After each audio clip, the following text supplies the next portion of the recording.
dalal notre frère monsieur le ministre Balla parce que sa kër nga ñëw di am mbégte trop ci déplacement bi nga def malgré les charges qui s'interposent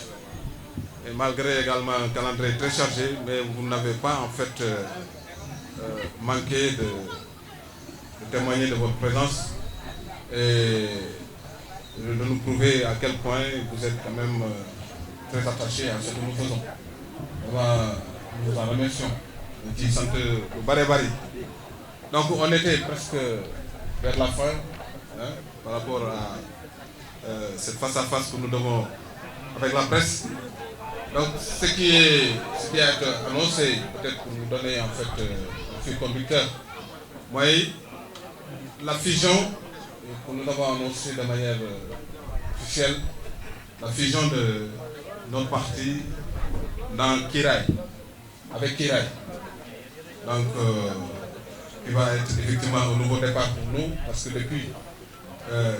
que je suis à Malte et que je me déploie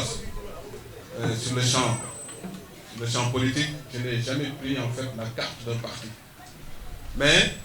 j'ai jugé nécessaire d'accompagner et de faire partie de ce parti pour des raisons qui recoupent des véritables motivations qui nous poussent à faire la politique. J'ai vu en président Diomaye des qualités qui me sont révélées dans le Saint-Coran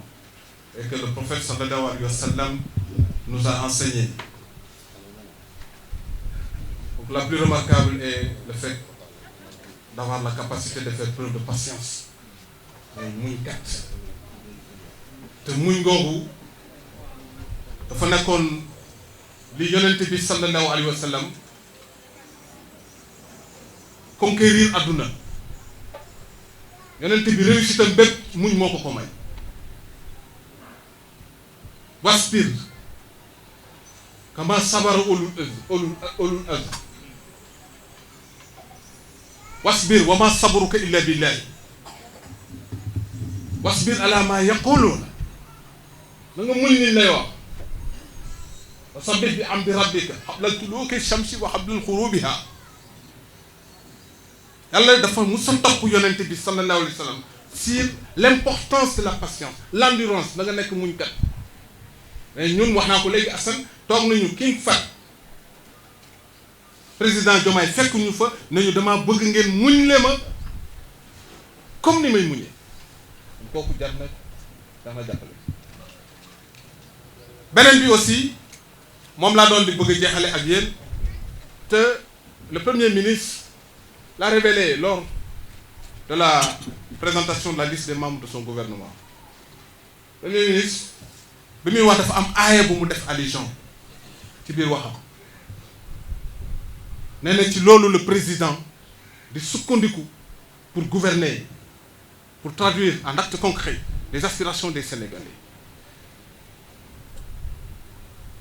mooy fi yàlla naan yonente bi fa bima rahmatin min allahi linta lahum law kunta fazzan xalizal qalbi lan fadu min xawlika fa bima rahmatin min allahi linta lahum law kunta fazzan xalizal qalbi lan fadu min xawlika soo nekkoon nit ku dëgër nit ku ñàkk kersa nit ku kenn mënta fréquenter mais ñëppay daw sa keppaar waaye na nga fastaghfir lahum mais li ci gën a am solo mooy wa shawirhum fil amr fa iza xazamta wa tawakkal ala allah bu fekkee da ngay dem ba wàkkirlu na nga wàkkirlu ci sa borom yonente bi loolu moo ko may mu am capacité ne inni rasulullahi ilaykum jamian aaya boobu fa bima rahmatin min allahi linta lahum moo ko may li mu doon moo tax même bi mu génnee adduna ba naga ni nit ñi di fàq di dem ci l'islam fa bima rahmatin min allahi leader bu ko doxalee xoolal ñëpp dinañu daw wute lii mooy miséricorde bi dox ci yow humilité bi dox ci yow nangul nit ñi jàppale leen boole leen ci mbir mi wa shawirhum fil amr fa iza hazamta fa tawakkal ala allah kon kooku dafa jaaru nit ñi jàppale ko pour l'équilibre de nos institutions ñu jàppale ko pour la stabilité de ce pays là am réew dafa ci jàmm lañ koy tabax mais mënuñu nekk ci réew chaque jour famille foyer liggéeyukaay ñu ngi attaqué ku ci nekk yaa ngi wax yéene sa morom lu bon réew moomu tabax ko du yomb. kon il est du devoir de tout bon Sénégalais en tout cas ku ànd ak man maa ngi lay invité ñu dox ci logique boobu jàppale ko kii gagné ëllëg nag yàlla moo ko xam parce que yàlla daf ñu défier foofu lay terminer ne juróom yi xamaluma ko kenn ci àdduna yonent bi sallallahu alayhi wa sallam wa indahu ilmul saa kan la bis penc di taxaw yàlla nee na yonent bi xamaluma ko kenn wa yunazilul xaysh kañ lay taw ñun ñëpp dañoo gis ne asamaan saa ngi xiin rek mais kenn ci ñun xamul kañ lay taw wa yaxlamu ma fil arxaam la matrice jigéen ju ëmb tey ci guddi gi mu ëmbee mënu laa wax góor la mbaa jigéen la mais yàlla nee na xamuluma benn bakkan li ngay doon ëllëg balla nii monsieur le ministre tey am na ay at ku ko tolloon na ko ni tey di nga nekk ministre de la république mu ne la ah loolu de yàlla rek ko xam président Diomaye taxaw nañu ne ku yéemu wut ci li ma nekk président dara dootu la yéemu kon moom xamuloon ne dina nekk président moo tax yàlla ne wa ma tadri nafsun maza taksibu gadan lan lay fàggu ëllëg man fii ma dëkk kër gii romb naa ko ba tey moo ñëwaat vacances di dem stade 17 ans yi mat su moon njort ne fii lay dëkk yàlla nee na aussi xamaluma benn bakkan ci ban suuf lay faatoo kon ku ma taxaw ne ma ni diw ëllëg 2029 mooy doon lii wallahu ahlam foofu laa ci toll mais am naa sañ-sañ jàppale kon lii moo fi nekk donc ñii maa ngi la koy présenter ñi fi nekk ñëpp c'est des gens pour la plupart du temps le quartier Thierno Kandji c'est Touba Ndindi qui est là c'est Grand Diourbel c'est Kër Yelli c'est Kër gu mag c'est Kër Sëñ Mbay Sarr c'est Kër Cheikh et tout donc ñooñu ñëpp ñoo taxaw tey gunge ñu ci loolu kon je suis vraiment content di tàllal loxo man nag ci lii lay dox ci lii lay dox depuis que je suis à ma 30e année à Diourbel 30 ans laa fi def comme étant un professionnel du secteur de la pharmacie lu ma am Diourbel la ma ko may bu ma yoroon milliards yu defar Diourbel ma defar ko parce que ku defar Diourbel mën nga ko defaral vraiment di la féliciter c'est toutes les actions que vous menez pour véritablement le développement de la localité moom nga am moom la ñu am kon c'est en toute sincérité ñu ngi ci ancrage boobu et bëgg ci jouer rôle bi ci am solo la deuxième annonce capitale mooy les élections locales en perspective dem naa ñaari yoon élection 2009 li may wax ñii mën nañ ko seet xam nañ ko bu baax Papa Ly Abdou Aziz Mat Sarr ñu fi nekk ñu bëri on était 8 candidats nous sommes classés 4e c'était pour la première fois ñu dem compétition politique en 2014 également sur 16 candidats nous sommes classés malgré jafe-jafe yi ñu amoon jamono jooju pour ànd ak Malick en 2022 ñu dem jàppale Dame Diop c'est en 2024 la ñu dem rejoindre la coalition Diomaye bañ ko rejoindre ba léegi mosuñu ko génn sont restés constants donc élection yi ñu jëm c'est l'occasion pour moi de proclamer mon intention de faire partie des postulants de la mairie de Diourbel mais dañu bokk ci coalition je suis tenu par le respect des principes disciplinaires qui tiennent compte du fonctionnement d'un parti mais lu ci mënti am ëllëg lu ñuy waxtaane la ñu dox jëm ci loolu kon lii mooy annonce majeure bi ci des mooy ancrage bi nga xamante ni nii ñoo ngi koy sàkku di ko dox en tout cas luñ ci man dinañ ko def lu jëm ci parti kiraay danañ ci dugal suñu loxo jouer ci suñu partition comme il se doit ba ñépp xam ni ne nous ne serons pas des figurants dans ce parti là waaw man lenn ma tënkoon man ordre bi ma doon jiite moo ma tënk par rapport à mon engagement politique mais dëkk bi nag fi laa dëkk fi laa dëkk samay waajur ñu bokk ci cosaanu dëkk bii la sama famille ñëpp la plupart de mes enfants sont nés ici cette ville m'a tout donné ku koy jóg di ko defar ma ànd ak yow waaye nag kenn du ko defar ba ma man parce que j'ai ces capacités de bâtir kon vraiment li nga def vraiment maa ngi seede ci baatu ñi fi nekk ñëpp te sama jëm ji leen fi tax a ñëw ñu ngi lay sant di la gërëm c'est un acte fort et je pense que c'est la deuxième fois que effectivement vous posez cet acte. En 2024, à la veille des élections présidentielles, vous êtes venu ici. Et j'ai dû comprendre que des fois, vous êtes motivé par ce qui semble essentiel par rapport aux orientations et aux motivations de vos choix. L'homme solo. Kon ñu ngi ziare ñëpp di wax ne parti boobu ñu jëm ci les 4 annonces mooy kiiraay les élections présidentielles, les élections locales, suñu ancrage dans ce parti-là et notre volonté manifeste d'œuvrer pour tout ce qui devra permettre de bien massifier, mobiliser lu jëm ci parti bi kon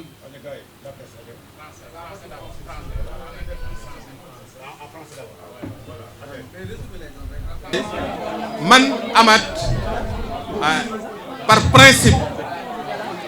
je rejette man du ma nitu taqale ci man la quoi c'est ma déformation spirituelle man alxuraan moo ma tàggat ci loolu yàlla moo ne bu leen taqalikoo wala takoonoo kallazina tafarraqu waxtalafu min ba'di ma jaa'ahumul bayyinatu bu leen mel ni ñuy taqalikoo ak a wute te après que dëgg wutal si na leen nee na musiba rek moo leen di dikkal kon nekk benn moom mooy suñu man je suis comme ça donc tey je dis bien ku ko mënoon na dox aussi ku ko mënoon na dox tey président juboo ak Ousmane Sonko président juboo ak kii nu ñu koy waxeeti na Khalifa juboo ak Macky Sall juboo je n'ai pas de problème pour ça ça ne fait que enrichir davantage aujourd'hui le paysage politique parce que ça permettra effectivement d'apaiser, ça permettra aussi de montrer que les gens sont dans des principes républicains. Mais li ma nanguwul mooy man Amath je ne serai jamais d'accord avec celui qui aujourd'hui manque du respect à nos institutions. Parce que man dama xam lan mooy diriger institution. J'ai dirigé un conseil où siège un magistrat de la Cour suprême, où siège des professeurs d'université, au siège des directeurs de sociétés et autres, dont les délibérations constituent l'obligation qui s'impose à moi de devoir les exécuter. C'est ce qui garantit l'équilibre. Quand les institutions sont menacées, l'équilibre du pays est menacé. On peut s'opposer par n'importe quelle manière, mais quand on incarne une institution, nous devons respecter. Amath Niang qui est président de l'ordre des pharmaciens boo demoon tey na ko ni je veux voir votre carte professionnelle. Je dis la carte bien bu ko génnee y a ma signature qui est apposée en bas lan moo may droit boobu donc tu es pharmacien, j'ai le droit de signer ta carte professionnelle, mais c'est l'institution qui en a donné la prérogative. Bu ko nit ñi respecté tul lan moo fay des ku nekk yaay signal sa bopp. Donc nous avons le devoir de préserver effectivement cette institution-là. Donc moi je suis pour ça que président du jubóol ak ñàkk jubóol moi c'est pas mon problème. Ce qui importe c'est en fait l'importance qu'on donne à nos institutions. Les institutions sont sacrées. Il ne faut jamais les désacraliser. Dans Dengaorbi, les institutions, elles sont sacrées. Nul ne peut se donner le privilège de les désacraliser. Les institutions sont sacrées. Personne n'a le droit de les désacraliser. Et c'est du devoir de tout un chacun, de tout bon Sénégalais, de se permettre toute chose, tout acte, sauf aller dans le sens de désacraliser nos institutions. Je dis, man fofu la ne. Borom kër buñ ko génnee quintessence luy borom këram kër ga désordre fay nekk. Vous êtes journaliste, je suis pharmacien, qui il est médecin, qui lan moo indi équilibre, c'est les institutions de notre pays. Alors donc, je ne vois pas en quoi cela peut constituer une reconfiguration. Non, ça ne reconfigure rien. Ça ne fait que garantir aujourd'hui la paix, la stabilité, que les acteurs politiques doivent œuvrer pour la paix, la stabilité et l'équilibre institutionnel. Maintenant, quand djubol, à quoi djubol, lolou, c'est des émotions. Bon, Ousseynou Ndiaye, Ousmane, on a que 5 ans, je ne sais pas si vous avez dit. Mon poids politique.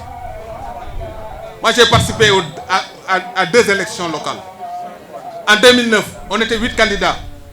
Je me suis présenté sur la liste Reste les Verts.